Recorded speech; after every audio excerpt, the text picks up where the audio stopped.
Un totale di 7 denunce per rissa e lesioni personali in concorso. È il bilancio di un'indagine condotta dai carabinieri a seguito di una violenta colluttazione avvenuta nelle scorse settimane all'interno del Civiform a Cividale del Friuli. I militari dell'Arma, delle stazioni di Cividale Faedis, con il supporto del nucleo radiomobile, erano intervenuti dopo una segnalazione per rissa tra una decina di giovani. All'arrivo delle pattuglie i partecipanti si erano però già dispersi. I carabinieri avevano rintracciato e identificato soltanto due giovani, rimasti lievemente feriti durante lo scontro e affidati alle cure del personale sanitario.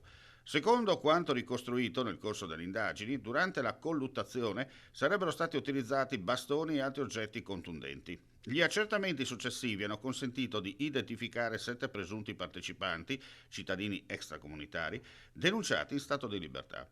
Nel corso dei sopralluoghi i militari hanno inoltre sequestrato una spranga in alluminio, 3 bastoni in legno, una trave con punta acuminata, un tondino in ferro, una chiave inglese per idranti e un coltello da cucina, trovati nascosti nelle adiacenze della struttura.